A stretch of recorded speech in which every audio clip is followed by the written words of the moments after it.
आज तो इस पेड़ की डाल ही काट दूंगा। फिर देखता हूँ कि रानो और इसके बच्चे कहाँ जाते हैं। बस थोड़ा और ये गया घोंसला नीचे। नहीं कालू भाई, पेड़ मत काटिए, मेरा घर उजड़ जाएगा, मेरे बच्चे बेघर हो जाएंगे, कोई तो बचा लो हमें। आज कोई रहम नहीं रानो, आज तेरा ये घास का घमंड जमीन पर होगा। लेकिन क्या होगा जब कालू की साजिश और तेज बारिश एक साथ रानो पर वार करेंगे? क्या हरिया तोते की दोस्ती और गोरी कौवी की नेकी इस नफरत की आग को बुझा पाएगी? रानो चिड़िया अपनी चोंच में लंबी लंबी हरी घास के तिनके दबाकर उड़ती हुई आती है। वो बहुत मेहनत से एक एक तिनके को बुनकर एक सुंदर घोंसला तैयार कर रही थी। बच्चे पास बैठकर देख रहे थे। बस बच्चों, आखिरी तिनका भी लग गया। देखो, बन गया हमारा प्यारा सा घर। बच्चे चहकते हुए उड़कर घोंसले के अंदर जाते हैं। वाह माँ, ये तो बहुत सुंदर है और इसकी खुशबू कितनी अच्छी है। माँ, ये घास इतनी नरम और मुलायम क्यों है? ऐसा लग रहा है जैसे हम रूई के बिस्तर पर सो रहे हों।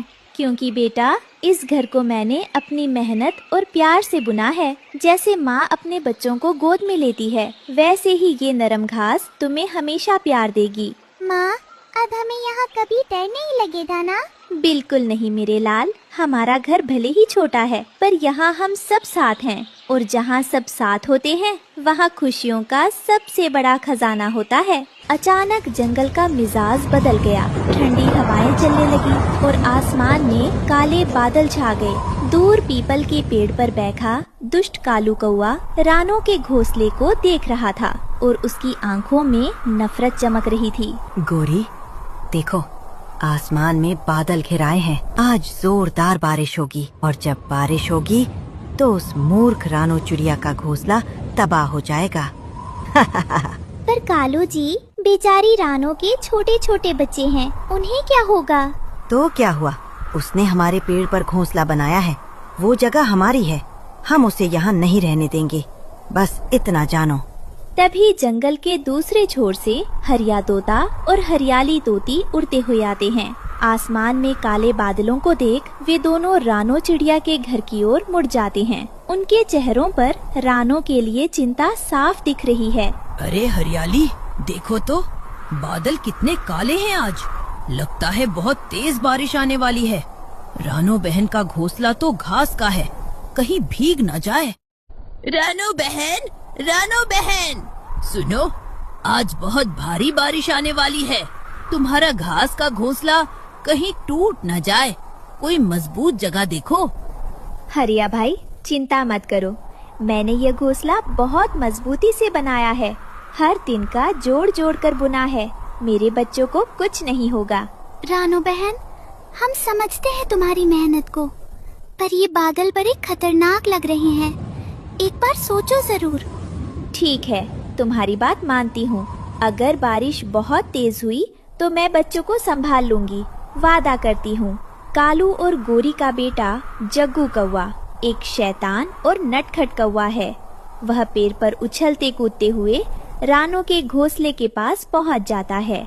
जग्गू को शरारत करने में बहुत मजा आता है। वह रानो के बच्चों को डराने की सोचता है। ए छोटू चिड़ियों, आज तुम्हारा घर डूब जाएगा, बारिश आएगी और सब बह जाएगा। हा हा हा, भागो भागो।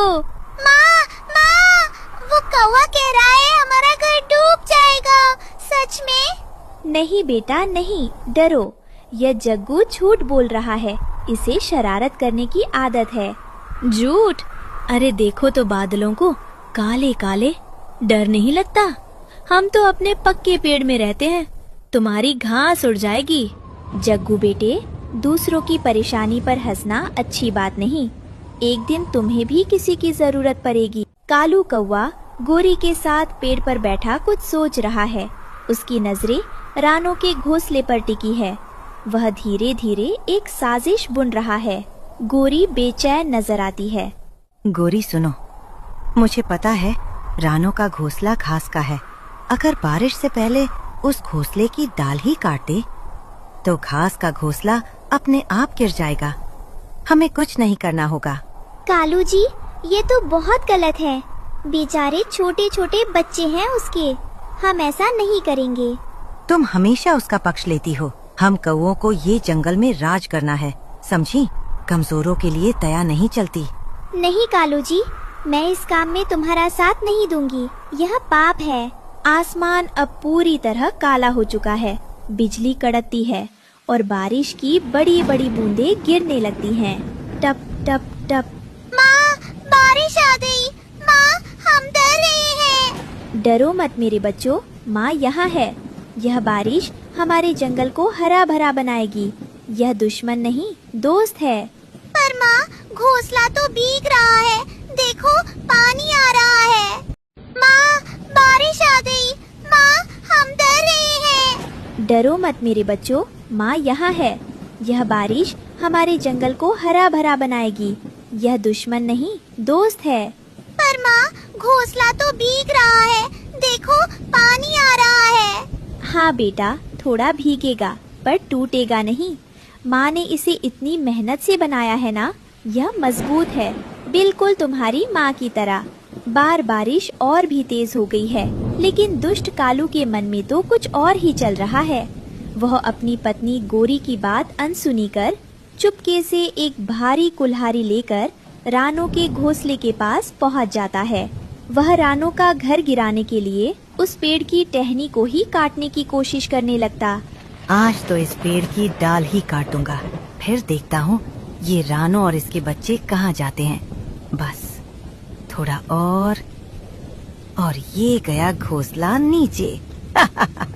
कालू भाई, यह आप क्या कर रहे हैं? रुक जाइए, मेरे बच्चे अभी बहुत छोटे हैं। अगर यह डाल कट गई तो हम सब नीचे गिर जाएंगे। रहम कीजिए कालू भाई, रहम कीजिए। आज कोई रहम नहीं रानो, आज तेरा ये घास का घमंड जमीन पर होगा। हे भगवान, मेरे बच्चों की रक्षा करना, इस तूफान से भी और इस दुश्मन से भी। लेकिन तभी जोर की बिजली चमकती है और एक कड़कती आवाज होती है। कालू घबराकर उड़ जाता है। कहाँ? बाप रे बाप, ये बिजली तो मुझे ही मार देगी। भागो भागो। अरे अब्बूजान, क्या हुआ? इतना डर क्यों गए? बारिश और तेज हो जाती है। हरिया तोता और हरियाली तोती अपने सुरक्षित घोंसले में बैठे हैं, पर उनका मन रानो के घर की चिंता में है।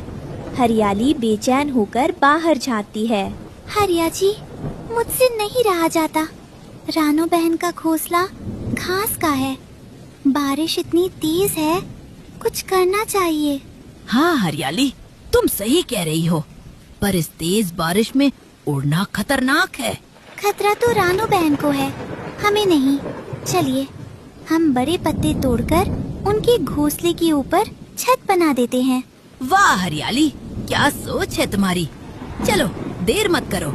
हरिया तोता और हरियाली तोती बारिश में भीगते हुए बड़े बड़े केले के पत्ते तोड़कर उड़ाते हैं और रानो के घोंसले के ऊपर एक के बाद एक रखती हैं। रानो देखती है और उसकी आंखें भर आती हैं। हरिया भाई, हरियाली बहन, तुम दोनों ने ये क्या किया? खुद बारिश में भीग गए मेरे लिए। यही तो दोस्ती है रानो बहन, तुम्हारी खुशी में हमारी खुशी है। हरिया काका जिंदाबाद, हरियाली काकी जिंदाबाद। गोरी कौवी दूर से ये सब देख रही है। उसका दिल भारी है। उसे कालू की बातें याद आती हैं और वो शर्मिंदगी महसूस करती है। जग्गू भी पास आकर माँ के पास बैठ जाता है। जग्गू बेटे देखो, हरिया और हरियाली ने रानो बहन की कितनी मदद की और हम तो उनका नुकसान करने की सोच रहे थे। माँ, मुझे भी बहुत बुरा लग रहा है। मैंने उनके बच्चों को डराया था ना, वो गलत था। हाँ बेटा, सच्चाई ये है कि दूसरों को तकलीफ देकर कभी खुशी नहीं मिलती। जो मदद करता है उसे ही असली सुकून मिलता है। माँ, क्या हम भी रानो आंटी से माफी मांग सकते हैं? हाँ बेटा, बिल्कुल, यही तो सच्चा साहस है। बारिश अब और भी तेज हो जाती है। पूरा जंगल भीग जाता है। नदियाँ बह रही हैं, पत्ते गिर रही हैं, लेकिन हरिया और हरियाली की बनाई पत्तों की छत ने रानो के घोंसले को बचाए रखा है। तभी कालू कौवा वापस अपने घर आता है और देखता है कि उसकी सारी साजिश बेकार हो गई। क्या ये घोंसला अभी तक टूटा नहीं? और इन तोतों ने पत्तों की छत बना दी। मेरी सारी मेहनत बेकार हो गई।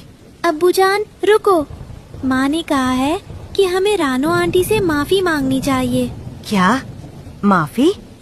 हम कौवे किसी से माफी नहीं मांगते। अब्बू, गलती हो तो माफी मांगना बड़प्पन है, कमजोरी नहीं, ये माँ ने बताया मुझे। बारिश धीमी पड़ने लगती है। कालू कौवा बहुत देर तक चुप रहता है। जग्गू की बातें उसके मन में घर कर जाती हैं। गोरी भी पास आ जाती है। कालू पहली बार खुद को गलत महसूस करता है। उसकी कठोर आंखों में हल्की नमी आ जाती है। मैंने सच में गलत किया। एक गरीब चिड़िया और उसके बच्चों का नुकसान करना चाहता था मैं। ये मैं क्या कर रहा था? कालू जी, देर आए दुरुस्त आए, अभी भी वक्त है। ठीक है गोरी, तुम सही हो। चलो रानो के पास चलते हैं। बारिश रुक जाती है। आसमान में इंद्रधनुष निकल आता है। रानो के बच्चे घोंसले से बाहर झांकते हैं। तभी कालू, गोरी और जग्गू उड़ते हुए रानो के पास आते हैं। तीनों की आंखें झुकी हुई हैं। रानो आंटी, मुझे माफ कर दो। मैंने तुम्हारे बच्चों को डराया था, वो बहुत गलत था। बहन रानो, हमने तुम्हारे बारे में जो सोचा वो माफी के काबिल नहीं, फिर भी हम माफी मांगते हैं। रानो, मैं तुम्हारा घोंसला तोड़ना चाहता था, मैं गलत था। बहन रानो, हमने तुम्हारे बारे में जो सोचा वो माफी के काबिल नहीं, फिर भी हम माफी मांगते हैं। रानो, मैं तुम्हारा घोंसला तोड़ना चाहता था, मैं गलत था, माफ करो। माफी? कालू भाई, जो दिल से माफी मांगे उसे माफ ना करना पाप है। माफ किया, पर एक बात याद रखो, ये जंगल सबका है। यहाँ मिलजुल कर रहने में ही सबकी भलाई है। रानो आंटी, मैं अब कभी किसी को नहीं डराऊंगा, पक्का वादा। इंद्रधनुष और चमकीला हो जाता है। जंगल की हरी हरी घास बारिश के बाद और भी ताजी और खुशनुमा लगती है। हरियाली, रानो, कालू, गोरी, जग्गू सब एक साथ बैठे हैं। बच्चे उछल कूद कर रहे हैं। जंगल में खुशी की लहर है। सूरज फिर से निकल आया है। देखो दोस्तों, इंद्रधनुष ये तो कह रहा है कि आज का दिन सबके लिए नया है। आज मुझे समझ आया, अमीर वो नहीं जिसके पास पक्का घर हो, अमीर वो है जिसके पास सच्चे दोस्त हो। मेरा घास का घोंसला छोटा जरूर है, पर आज इसमें पूरे जंगल का प्यार समा गया। और यही प्यार तो असली दौलत है रानो बहन। अब हम सब दोस्त हैं, आओ खेलते हैं। मेरी जिंदगी में पहली बार लग रहा है दिल हल्का है, शायद यही सुकून है। जंगल हमारा घर है, मिलजुल कर रहेंगे, मिलजुल कर हंसेंगे। गर्मियों का मौसम था। रानो और उसका पति टुन्नू बहुत खुश थे। वे नदी किनारे से सबसे नरम और हरी घास चुन रहे थे। रानो, हम इस हरी घास से ऐसा घर बनाएंगे जो पूरे जंगल में सबसे सुंदर और ठंडा होगा। हमारे बच्चों को इसमें कभी गर्मी नहीं लगेगी। हाँ टुन्नू जी, बच्चे इस नरम घास पर बहुत चैन की नींद सोएंगे। दोनों ने मिलकर तिनका जोड़ा। कुछ ही दिनों में हरी घास का सुंदर घोंसला तैयार हो गया। वो हरे मखमल जैसा लग रहा था। वाह पापा, ये तो बार है बच्चों। समय बीता, सर्दियाँ आने लगी। ठंडी हवा से पेड़ों के पत्ते झड़ने लगे। रानो ने देखा कि उनका हरा घर अब सूखा और भूरा हो गया है। घास सिकुड़ने लगी थी। टुन्नू जी, घास सूखकर छोटी हो गई है, दीवारों में छेद हो रहे हैं। अगर बर्फ पड़ी तो हम क्या करेंगे? टुन्नू, मैंने कहा था ना, फैशन के चक्कर में हरी घास मत लगाओ। अब देखो, तुम्हारा हरा महल फटा हुआ पुराना कपड़ा बन गया है। अब ठंड में ठिठुरना। तूफान शुरू होने वाला था। बंटी कबूतर और उसकी पत्नी बबली कबूतरी कोने में दुबक कर बैठे थे। वहाँ बहुत तेज हवा आ रही थी। बबली, आज रात कयामत आने वाली।